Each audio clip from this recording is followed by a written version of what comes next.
This guy's literally trying to start an adpocalypse because someone was mean to him. Now we're all going to lose money just because he doesn't like you. Get in line.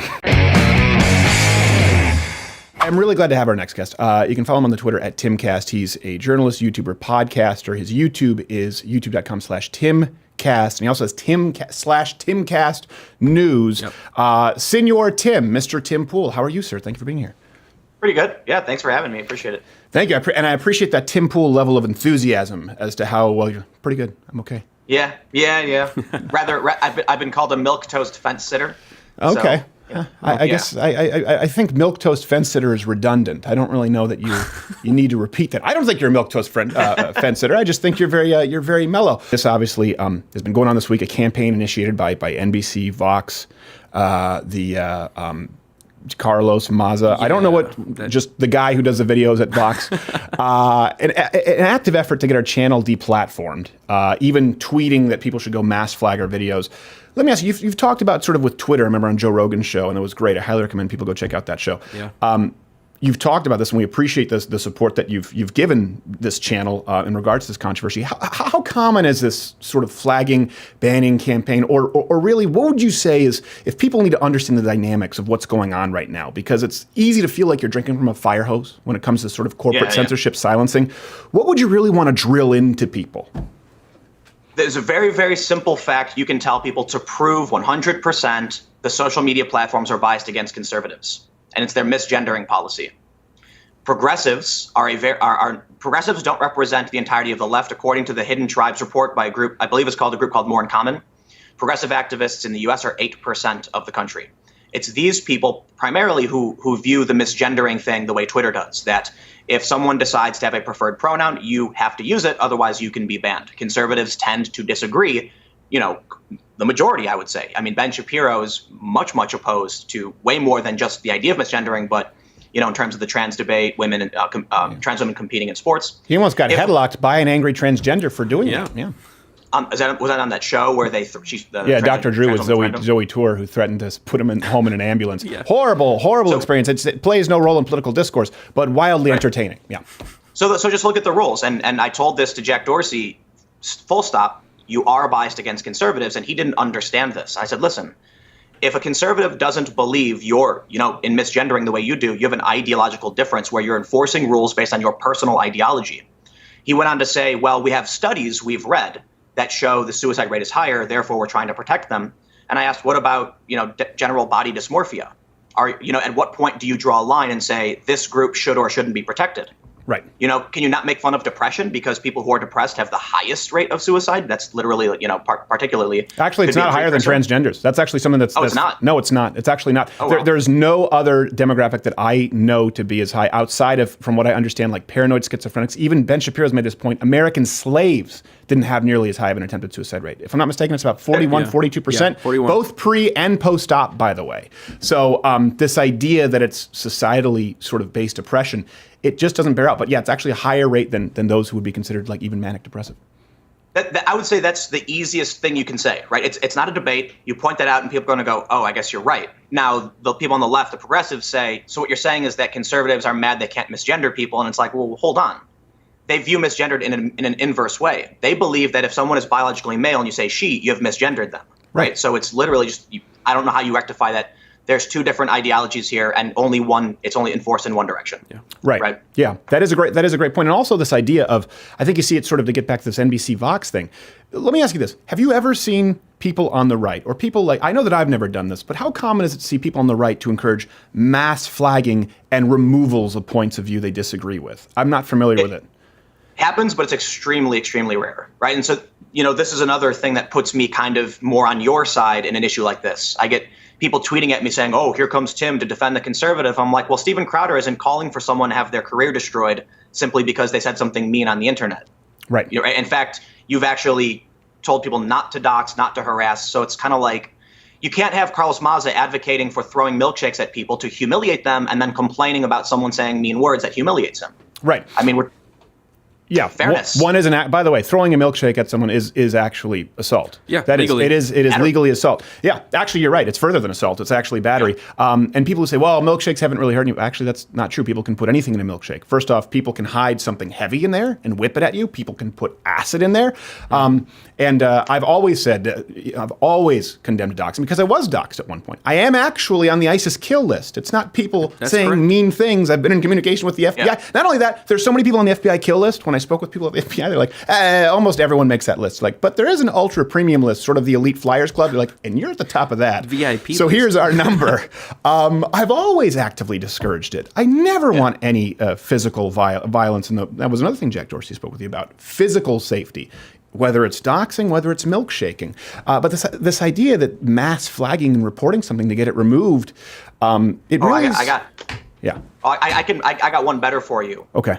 One of the there's a body of journalistic ethics from this the Society for Professional Journalists. If you go to J school, you probably know this, but apparently these people who work at Vox don't. It's called minimize harm. Mm-hmm. When you seek to do a story, if revealing information about your subject would cause them harm, you do your best to avoid that, which means if I heard that a group of people who were very, very awful and dangerous were using a certain company, I would reach out to the company without naming them because it's not my position as a journalist to cause harm to them or anyone, more importantly, to interfere in the story and make the story, change the story as a result of my actions.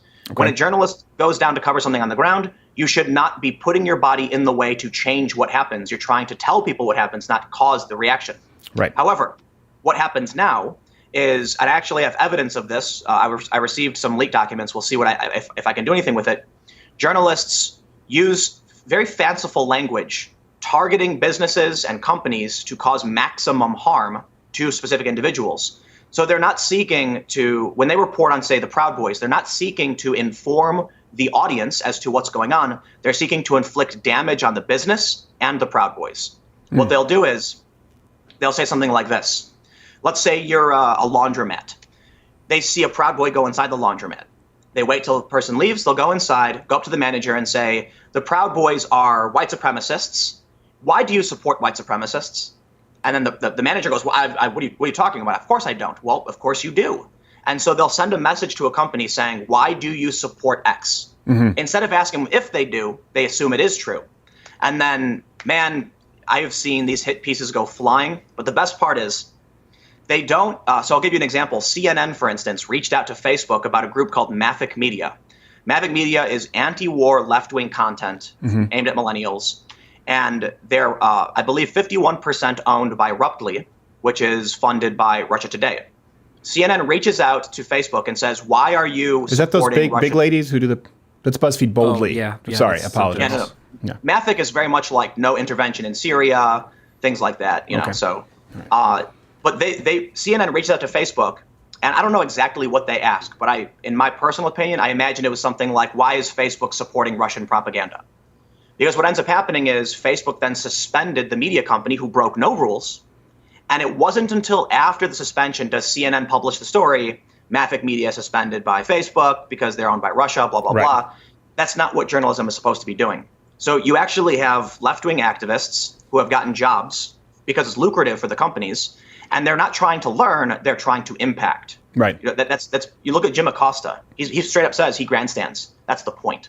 Right. So they're trying. Well, he says that now, and that's change. the thing. For the longest time, he tried to feign that he was objective. And I've always said this idea that there's this death of objective journalism. If you go back to Walter Cronkite and actually read what he's written and see what his quotes were, where he said, I don't think you can be a journalist and not be a liberal. For a long time, we thought he was, my God, an actual journalist. People are inherently biased. I don't believe in any golden era of unbiased journalism. I just think that now it's more clear. And to me, that's somewhat a good thing because at least we know where the lines are drawn. I wish it weren't so polarized, but it is. And that's a very interesting point that you bring up there. There's also been a real transition because you talk about it being financially viable with Vox and this Carlos Maza. Where now they've shifted from myself, Vox, to the targeting of advertisers on YouTube. And a lot of other YouTubers, people who would not support me at all politically, are pretty upset by this. I think that's where they may have screwed the pooch. Have you been following this? And is this kind of a common tactic? Yes. So the video I have earlier today kind of talks about how Carlos Maza, in his interview with AM2DM, I think it's called, on BuzzFeed, he said he gets to the point where he talks about how, you're harassing and all that stuff, but then says, what, it's not you. It's that YouTube is distracting the advertisers from the fact that they can't control their platform and their advertisements appear on, hateful, bigoted, homophobic content, et cetera, et cetera. And I saw a tweet from Keemstar, who does Drama Alert on YouTube. It's like YouTube culture stuff. And he said, this guy's literally trying to start an adpocalypse because someone was mean to him. Now we're all going to lose money just because he doesn't like you. Yeah. So this is what I find Get interesting. in line. Look, digital media has been hurting, right? Vice, literally right now, I just pulled up a story. Vice just fired 2 of its longtime editors, someone who's been with the company for 10 years. They've had layoffs. CNN just laid off their London staff. CNN just put their contractors on a net 90. Yeah. That means if you work for them, they won't pay you for 3 months. That's financing your staff. That's crazy. Right. So a lot of these companies are hurting. All of a sudden, very conveniently, a story came out from Vox not a couple weeks ago where they acknowledge their evaluation is probably down from their initial investment. We just saw a story where Vox is now switching to freelancers and part-timers, which to many is indicative of them hurting. I don't want to accuse Vox of failing or anything like that. But then all of a sudden, Carlos Maza comes out. You've criticized him before, but it's now. It's now that, and then he advances his argument to talk about advertisers instead of you, and he's using his identity to target the platform as a whole, accusing it of being an alt-right haven. I find it fascinating that he's playing the victim here, that he's the little guy being oppressed when he actually is one of the most prominent figures on a channel with 40% well, and more keep in mind too, you. this is also one thing you talked about, like we have close to 4 million, they have close to 6 million, but the very first Vox rebuttal that we've done, which by the way include on average I think about 8 to 12 times the sources that are publicly listed that Vox never does than they do, we might have had less than 500,000 subscribers. So it's not like we were punching down. We were going after the biggest channel because we're going, hold on a second, they support the Australian gun buyback. We're going to rebut that. And again, hours and hours of content. People need to know a tossed in aside of lispy gay Latino from Vox. If people want to watch the videos in their entirety, listen, we can have the conversation that conservatives shouldn't be allowed to do comedy. I didn't call him a holster. I didn't call him a feckless. I think it was positively tame. That's just my opinion. But it's no, there's no doubt that there's a substantial rebuttal to the arguments made over there at Vox. And by the way, we've done it with Vox when it wasn't this guy. We did it when it was that Ezra Klein guy and Vice. It's about 1% of our content. So that's what bothers me is the dishonesty in people taking something that's been going on for a long time when we were a channel that was very small and actually really punching back at the bully. Right. So here's the way I kind of see it. When it comes to political discourse, I discourage mockery, name calling, whatever. However, I recognize you're a comedian. You're not a journalist. When Tucker Carlson called Brian Stelter a eunuch, I pushed back on that in several videos. Like, I do not think that's appropriate. In your instance, you're right. Feckless holster and things like that have been done. We've seen way more egregious stuff on the left, but it's not about a tit for tat. It's kind of Jon Stewart, Trevor Noah, John Oliver. They routinely mock and target people at or above their level. Sure. And Carlos Maza gets 1 million views per video. He's not some random nobody small guy being punched down. Yeah. You're a guy who's mocking him and doing a comedy bit. If he was a private citizen and he posted a video of Nancy Pelosi, I'd have some criticism for you, but he's not. Right. He's I would argue he's extremely powerful with nearly 100,000 subscribers, 1 million views per video, having access to 6 million subs in a company that's funded to the tune of $200 million by NBC. It's my understanding. Yeah, that's just the NBC Universal investment. Yeah, that doesn't include any of the other investors, which is why I wonder, how did you lose all this money? Where did it go? I mean, 200 million. What? How many strike throughs are you guys doing? We only see one every 2 weeks. Yeah. It is really remarkable. I think also people hopefully know, when we do a change my mind, or even if you look at the leftists who we've had in this show, I've had conversation with or debated, and it's gotten heated, from Naomi Wolf to Sally Cohn to Christopher Titus to the guy from Think Progress, the guy from Slate or Salon. I've never insulted them. There's a difference when you're doing a bit and you're talking with someone, and I've always tried to delineate, because the last thing I would ever want is to pick on someone and be rude to them in person when they've done me the courtesy of appearing on the program. I feel like I've made several videos. So my second channel, which is the Timcast News one, where I regularly talk about fairness and rights. I made a video recently, "You have no rights, the world is cruel and unfair." And I talked about the woman in Hawaii who fell 20 feet, broke her leg, and had to drag herself to the stream and eat moths and drink dirty water to survive. I'd like to ask many of the progressives, where was her right to health care? Is there anyone who's, well, she certainly had a right to speech, defense, freedom of movement, etc. So probably why I'm not, overtly liberal or progressive is because I'm not 100% on board with saying healthcare is a human right. Mm-hmm. Then the other story was Mount Everest, where you had all this crowding. And I ask, when in one of the stories they said people were collapsing because they ran out of oxygen. Do you think any of those people said, here, take mine? Of course not.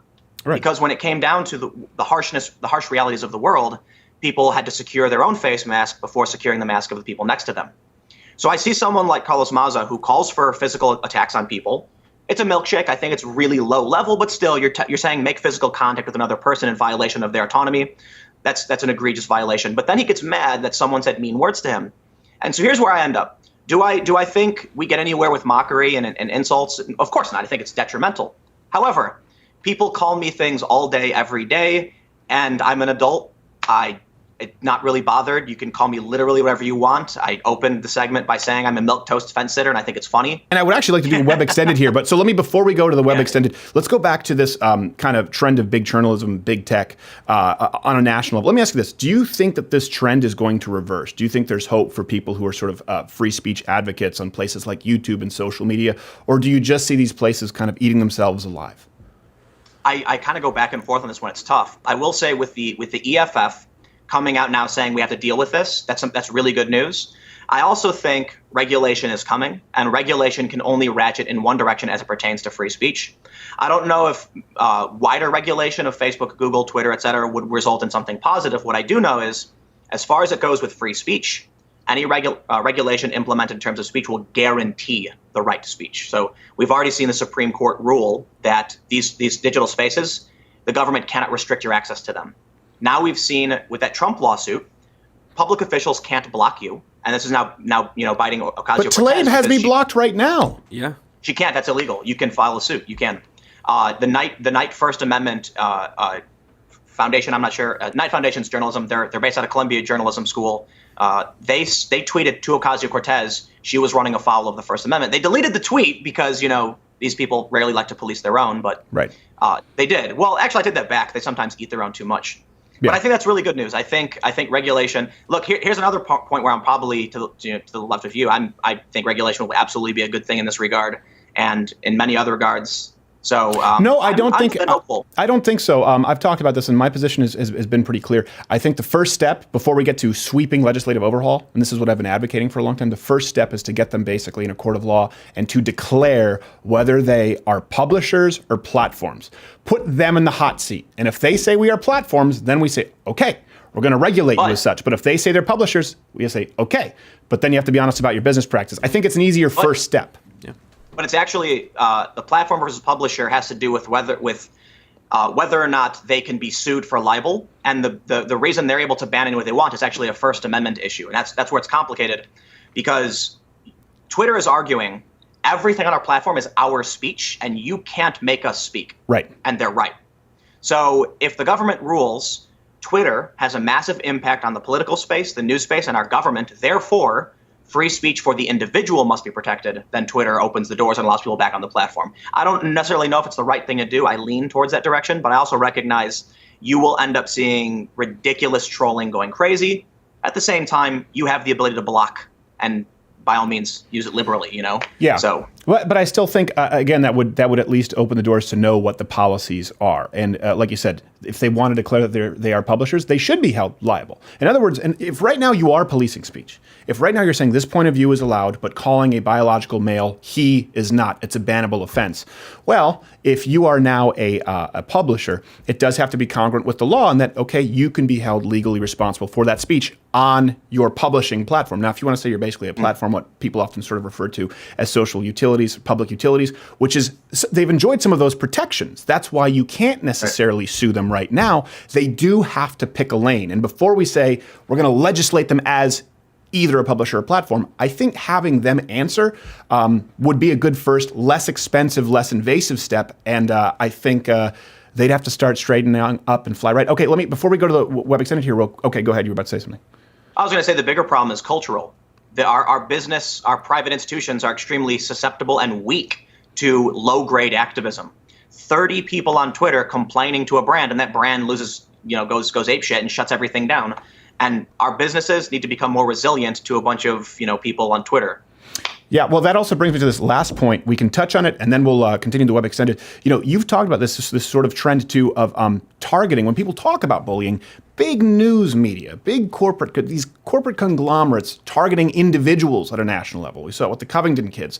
Like you mentioned, did you mention Daily Beast and the guy who created the Nancy Pelosi video? CNN just recently. I mean, this is something, it does seem like that there's been an acceleration recently where they don't seem to mind at all doxing individual people or violation of privacy rights. Yeah, that's called maximizing harm. It's the complete opposite of ethical journalism. Even Yashir Ali is a great journalist, and I love when he calls them out for this. He said, publishing this guy's name did nothing for the story. Absolutely nothing. They published his photograph. They published his criminal history. None of that is relevant. They could have talked about how they found the guy and he comes from, working class means. That's interesting. But why should you ruin this guy's life? It's because it's punishment. It's a threat. This is activism. It's maximizing the harm against a private individual who has no chance of fighting against a massive multi-billion-dollar corporation. Right. Yeah, I think that's a good point. And I think the sort of, equalizing factor there, for example, with us and Vox is, they are this massive corporation with hundreds of millions of dollars. We started out of my den, but having that platform and having a voice is equally or comparably as valuable, and that's why they want to silence the voice. It's leveled the playing field a little bit. All right, we're going to go to a Web Extended. That is, though, youtube.com/Timpool. Is it, Timcast and Timcast News, and you are on Twitter at Timcast. Tim Pool, thank you so much. Hey there, if you like this video, this is the part where I would usually tell you to subscribe, but I can't do it anymore. I'm going to tell you to subscribe, and then YouTube is going to decide that we can't reach you even though you subscribe to this channel, and then I'll say hit the notification bell, and then the notification bell won't even be there anymore. I don't know what to say. More than likely, you'll find my face in a milk carton. But do what you can to stop it. It probably won't do much.